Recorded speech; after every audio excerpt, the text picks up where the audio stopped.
mietitään maailmanlaajuisesti, niin Jenkeissä tämä on jo tosi iso ilmiö. Siellä on kaikilla lähestulkoon kohta brändit, jotka on yleensäkin niin internetin kanssa tekemisissä. Ja meillä Suomessa tämä on aika uusi ilmiö sen takia, että me ollaan vähän ujoja markkinoimaan omaa itseämme ja omaa osaamista. Eiks vaan? Ja se, että pitäisi oikeasti tuoda itseään esille ja omaa osaamistaan esille ja asettautua jotensakin niin kritiikin ja semmoisen palautteen kohteeksi, niin se on tosi hankalaa meille suomalaisille. Ja on erotuttava massasta. Brändiä tehdään sen takia, että se erottaa meidät siitä kaikesta muusta massasta. Ihailenkin suuresti näitä diginatiiveja nykypäivän nuoria, jotka tekee tosi mahtavia videoita tonne. Mullakin 10-vuotias tyttö lataa WhatsAppiin mahtavia videoita.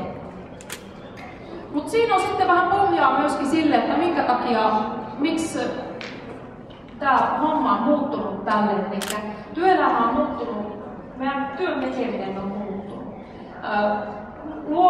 Nykyään monilla aloilla tai työnteko on luovaa työtä, siksi on tärkeää, että sitä osaamista markkinoidaan ja myöskin tuoda muillekin näkyväksi. Ajattelutyötä, luovaa työtä, myöskin sitä yhteistyötä vaaditaan tosi paljon ja yhteistyössä nimenomaan se brändäys auttaa, kun ne verkostot on silloin jo valmiina siinä. On laskettu, että 70–80% työpaikoista menee ohi julkisen haun, eli vain noin 2–30% työpaikoista tulee julkisesti haettaviksi. Ja siinä onkin ihan hyvä motivaattori sitten opiskelijoillekin laittaa itseään vähän sinne Framille nettiin ja löydettäväksi sinne nettiin brändätä itseänsä sinne, että työnantajat sitten teidät löytää myöskin ja meidät. Sitten myöskin se digitaalinen viestintäympäristö tänä päivänä on tehnyt mahdolliseksi sen, että se on ilmaista ensinnäkin se oma brändäys. Kaikilla, joilla on nettiyhteys, pystyy itseään brändäämään. Ja ne on ilmaisia, niitä on aika helppo käyttääkin myöskin näitä brändäyksen välineitä. Eli se on meille tehty hyvin helpoksi. No, miksi mulla alkoi kiinnostaa tämä aihe, niin oikeastaan sen takia, että tulin viime syksynä takaisin töihin. Vanhempainvapaalta olin pari vuotta ja tulin tilanteeseen, jossa meillä oli YT-neuvottelut menossa ja mulla pikkusen alkoi huolestuttaa oma työpaikan puolesta ja mua huolestutti se, että tietääkö mun kollegat ja tietääkö mun esimies ja niin edelleen, mitä kaikkea minä osaan. Ja sitten rupesin brändäämään itseäni vähän noissa kanavissa ja kehitin aiheesta kesäkurssin, kirjoitin pari artikkelia siihen aiheeseen liittyen ja nyt avautuu Kummaa karismaa-niminen blogi ihan muutaman viikon sisällä. Eli tälleen tämä homma pikkuhiljaa on lähtenyt mulla eteenpäin. Tämä ei tietenkään mietitä mikään media-ilmiö, mutta meillä on niitäkin. Meillä on media-ilmiöitä. Tässä on taustalla heti pari V-lokkaa ja blokkaajaa, jotka tekee tämmöisiä videoblogeja. Siinä on Marie Veronika ja sitten siellä on Herbalisti toisena. Ja nämä on molemmat hillittömiä ilmiöitä tällä hetkellä somessa. Kaksi luokkaa tekee sitä. Kuitenkin brändäyshän on sitä, että tuodaan niitä omia vahvuuksia esiin. Ja sitten taas toisaalta se on myöskin sitä, että jos on joku vähän outo piirre minussa, niin senkin voi huolella esiin, koska yhtäkkiä se saattaa some-ilmiöksi sitten tulla. Brändihän ei ole mikään uusi identiteetti, se on oikeastaan vain osa meidän persoonaa. Että siinä mielessä se on myöskin semmoista, se pitäisi olla aika luontevaa ja luontaista ja aitoa sen brändin, mitä nyt lähdetään viemään eteenpäin. Eli aitous on valtia siellä brändimarkkinoilla ja sen näkee näistäkin molemmista. Käykää tsekkailemassa heidän juttuja YouTubessa, taitaa olla ihan ladatuimpien listoilla molemmat siellä. Mutta tämä vaatii paksua nahkaa tämä brändäys, koska me enemmän tai vähemmin tehdään sitä sillä omalla persoonalla ja ollaan siellä omana aitona itsenämme, niin se vaatii sen, että on uskallettava ottaa sitten vastaan myöskin sitä kritiikkiä. No nyt sitten monesti puhutaan ja kysellään, että voiko brändiä nyt sitten luoda, että eikö joku vaan niin brändäyttäydy. Niin siellä on esimerkki Sofi Oksasesta.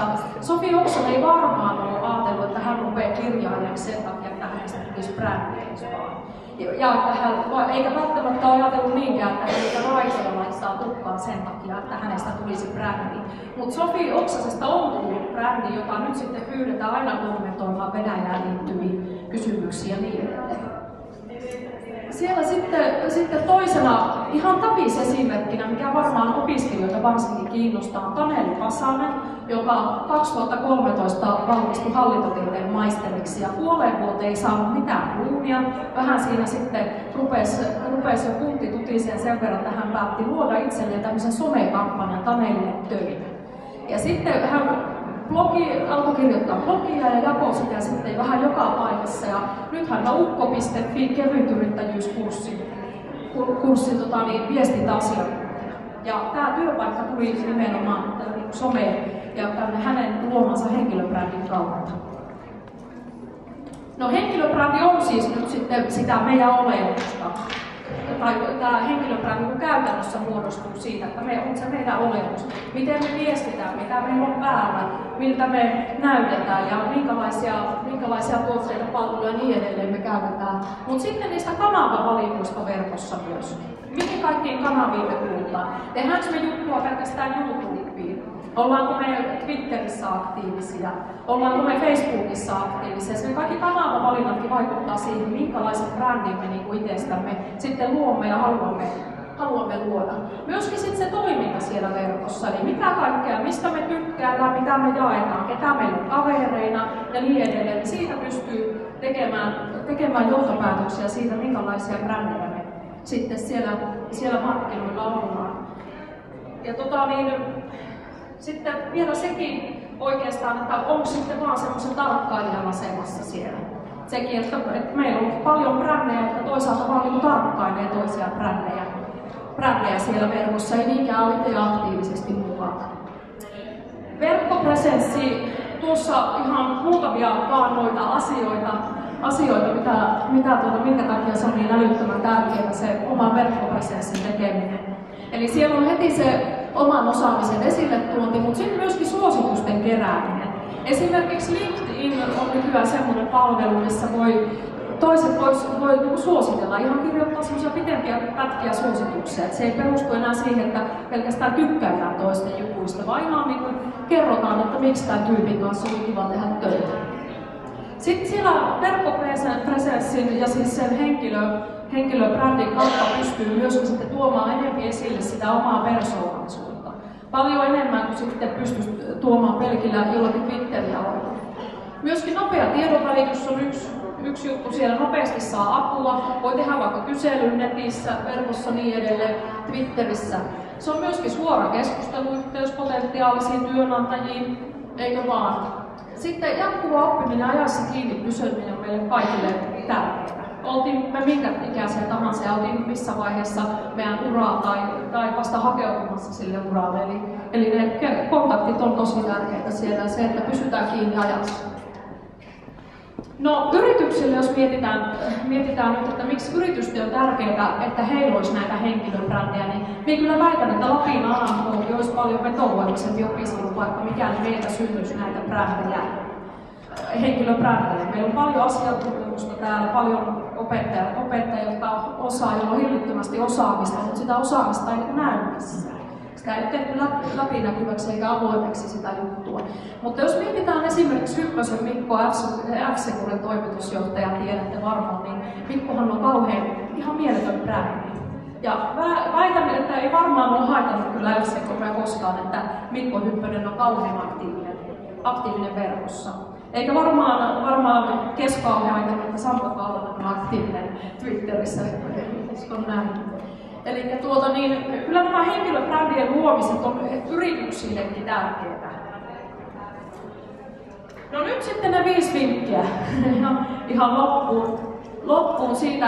Eli lähdetään liikkeelle aina siitä, että voidaan miettiä, että mitä se on, mitä kerrottavaa tai sanottavaa mulla ylipäänsä on. Se voi olla videokuvausta, se voi olla stilkuvausta, se voi olla esiintymistä, se voi olla vaikka hiusten lepiytystä, se voi olla mitä tahansa, mutta on mietittävä se, että mitä se on. Siellä on Sara Forsberg siellä esillä, varmaan meidän kaikista tunnetuin someilmiö, joka nyt tekee uraa Hollywoodissa ja aloitti ihan tämmöisenä YouTube-starana silloin. Eli täytyy miettiä se, että mitä sanottavaa mulla on, mitä vahvuuksia mulla on, mutta tietysti myös niitä heikkouksia. Verkkobrändin heikkoutenahan vähän on se, että on pakko vähän piilotella niitä heikkouksia, koska niitä ei välttämättä halua. Vaikka aito pitää olla, mutta silti ihan kaikkea ei kannata tuoda sitten esille. Sitten tähän ekaan vinkkiin myöskin se, että täytyy miettiä, että miksi tekisi tätä brändäystä. Onko se tavoitteena se, että hakee asiantuntijana enemmän, haluaa suuren paikan asiaa, vai onko se sen työpaikan löytäminen, vai onko se jonkun toisten naurattaminen, huvittaminen? Mikä se on se, minkä takia sitä brändiä haluaa itselleen luoda? Ja millaista se on se osaaminen, asiantuntemus, mitä tulee myymään, kuka on se kohderyhmä, kuka on asiakas. Nämä kaikki pitää miettiä ihan niin kuin silloin, kun perustaisi yritystä. Ja sitten vielä se, että miten erottuu muista. Tuossa on nyt esimerkiksi vaan heitetty Hanna Kulliksen, joka avokadopasta kehitti. Olette varmaan kuullut semmoisesta. Hän on nyt mieletön uusi raikas brändi täällä meillä Suomessa. Häntä voi seurata Instagramissa muun muassa. No sitten toinen vinkki, se, että ollaanko me laseilla vai ilman. Tullaanko me sinne someen ja verkkoon omalla nimellä ja kuinka pitkälle. Sitten tietenkin niin löydettävyyden kannalta on tärkeää, että olisi suhteellisen sama nimi jokaisessa. On se sitten Twitter tai YouTube tai bloggaus tai missä tahansa. Voi anonyymistikin toimia, mutta onko se sitten enää brändilistä, niin se on toiminut. Eli se, että jos me mennään sinne, niin suhteellisen samalla nimellä, minäkin on siellä Katin Koivuna tai Koivunen Katina joka paikassa, eli kannattaa niin suhteellisen samalla nimellä siellä. Sitten se, että se on johdonmukaista se kaikki, mitä siellä tekee. Tykkää samantyyppisestä jutusta ja seuraa samantyyppistä, sitä omaa, mikä oli se oma tavoite ja oma juttu, niin tekee niin sitä. Brändithän on aika semmoisia kapeita ja yhden asian juttuja. Eli kannattaa olla siinä tarkkana. Sitten myöskin tuo esikuva-ajattelu, eli varsinkin nuoremmalla polvella niin ihan varmasti voisi löytyä sieltä jotakin esikuvia sieltä verkosta, jotka tekee sitä verkkobrändäystä silleen, miten te haluaisitte sitä tehdä. Tai että on töissä jo jossain, jossa te haluaisitte olla töissä, niin seuratkaa semmoisia esikuvia, ottakaa sieltä niitä tyyppejä ja seuratkaa, mitä he tekevät ja miten he toimii siellä verkossa.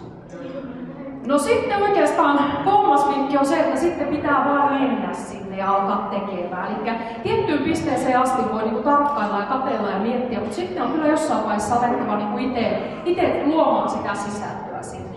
On rohkeasti jaettava niitä omia mielipiteitä ja rohkeasti otettava kantaa asioihin ja rohkeasti oltava seisottava sen oman brändin takana. Mutta sitä ei voi, jos ei ikinä uskalla oikein lähteä sinne, niin sitä ei voi tehdä. Tai se ei onnistu. Ja miettiä se, että mikä on se mun oma lisäarvo niille mun seuraajille ja muille.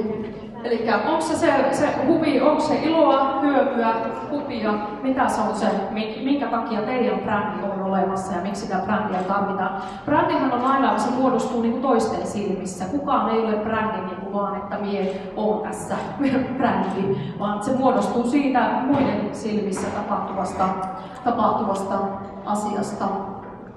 Bloggaus on siihen hyvä keino oikeastaan vähän kaikkeen, että blogipäivityksiä ja postauksia on sitten helppo jakaa. Niiden kautta pystyy esittelemään sitä omaa brändiä ja persoonaa vähän enemmän. Ja sitä sitten nuorille varsinkin niin bloggauksesta kannattaa melkeinpä sitten aloitella.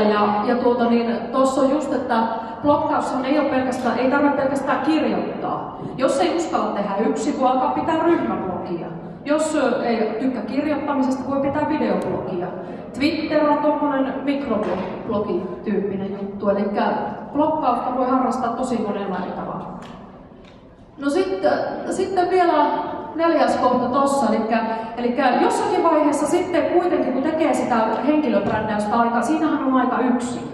Mutta sitten jossain vaiheessa se on hirveän tärkeää, että siihen alkaa tuolla sitä pöhinää, sitä verkostoa siihen ympärille sillä tapaa, että pystyy jakamaan niitä jakaa vähän kaikkien juttuja. Sieltä tulee sellainen oma heimo, oma yhteisö. Nythän puhutaan paljon heimoista. Ja verkossa pätee kuitenkin se sharing is caring -ajattelu, eli siellä jaetaan ja välitetään niin kuin siitä omasta verkostosta. Siellä autetaan sitä omaa verkostoa, joku kysyy jotain, joku etsii työpaikkaa, sille vinkataan jostain työpaikasta ja näin ikään kuin. Se toimii tällainen, niin kuin parhaimmillaan ne henkilöbrändit siellä niin kuin auttaa toisiaan siellä verkossa. No sitten kuitenkin se, että pakkohan se on johonkin rajata. Eli sitä ei pysty niin kuin loputtomiin sitä omaa verkostoa ja brändin verkostoa kasvattamaan. Se kannattaa niin kuin pitää sillä aika kohdennettuna, riippuen nyt siitä teidän brändistä. Jos se teidän brändi on semmoinen, että me haluan opettaa muille vaikka verkostoitumaan, on itse taitoa verkostoituja, ja haluan auttaa muita verkostoituja, niin sitten varmaan joutuu rajaan olemaan aika isolla alueella toimimaan. Muutoin sitä kannattaa rajata ihan rankalla kädellä.